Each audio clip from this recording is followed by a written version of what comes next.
Hello, horse lovers.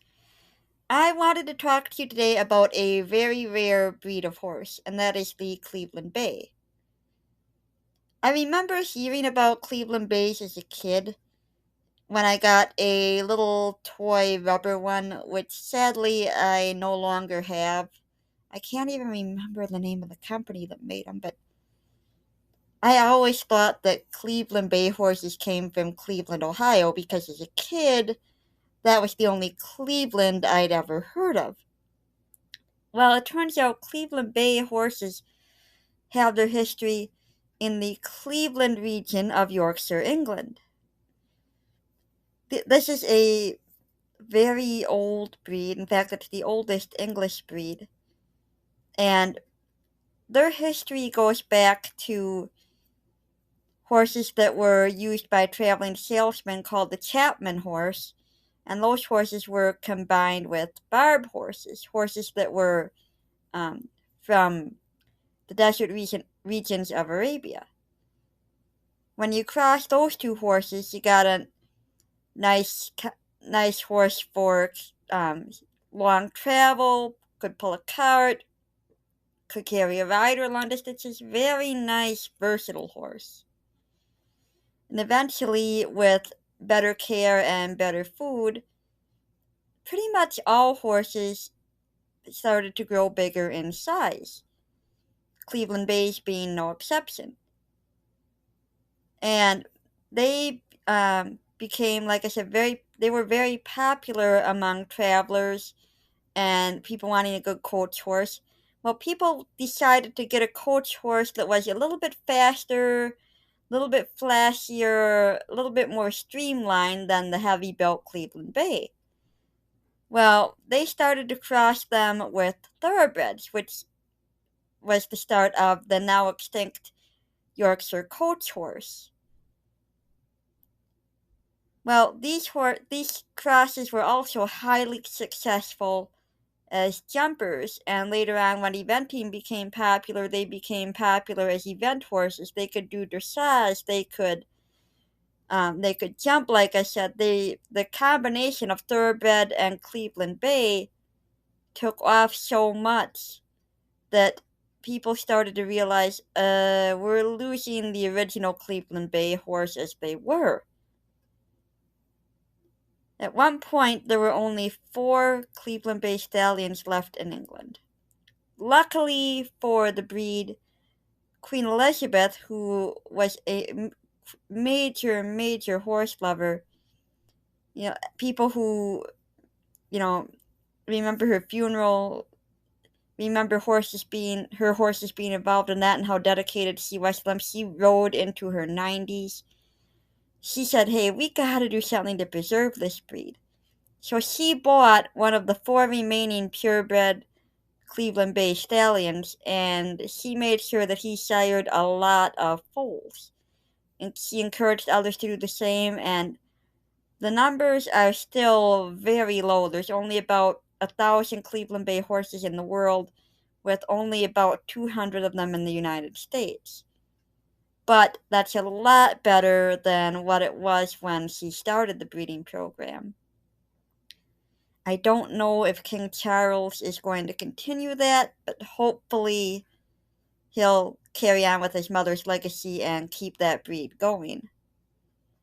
A few things about Cleveland Bays. As I said, they come from the Cleveland region of Yorkshire, England. And being bay means that they're obviously always bay in color. They can vary from a dark brown to a more reddish bay with a black mane, tail, and legs. But there's also very specific rules for their markings. And I happen to have a brayer model of a Cleveland Bay here.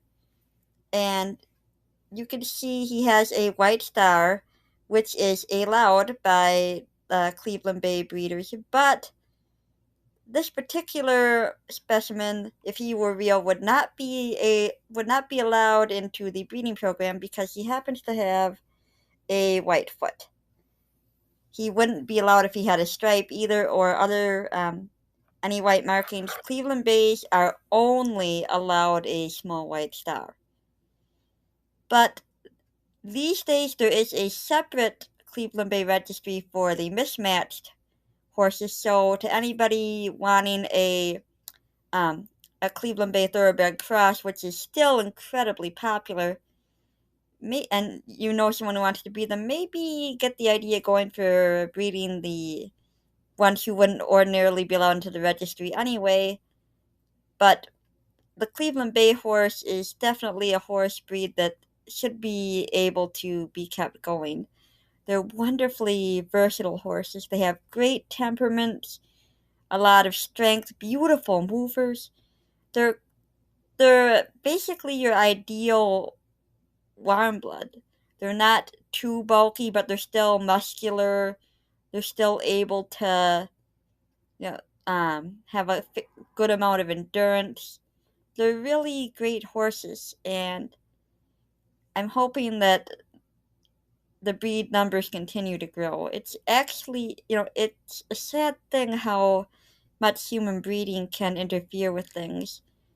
I've mentioned before in another video, you look at the Morgan horse.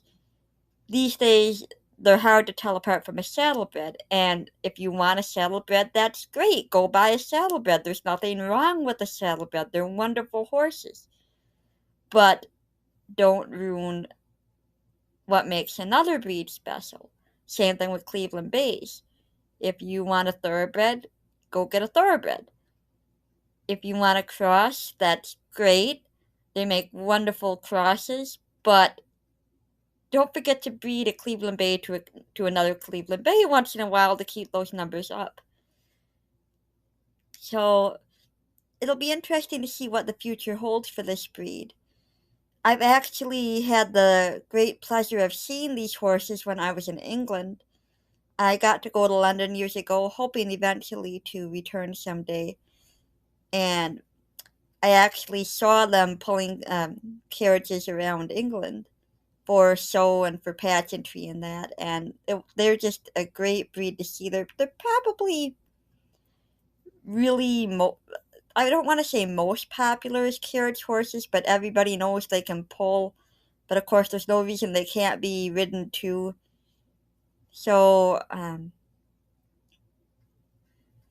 they do have a lot of great history. One thing I almost forgot to mention was when they first came to America, they were heavily involved in Wild West shows as stagecoach horses. So, if anybody wants a good driving horse, which is a horse sport that's sadly not as popular as it used to be, if you want a good carriage driving horse, consider a Cleveland Bay. They're great at that. If you happen to live on a farm and still use horses for farm work, I know that's rare, but Cleveland Bays are great for that. They have 1,000,001 uses, so really consider getting into the breed. There are a lot of societies. There's rescue groups. Um, they'll help put you in touch with the right one. Like I said, they are hard to find, but hopefully their numbers keep increasing. Until next time, keep horses in your lives.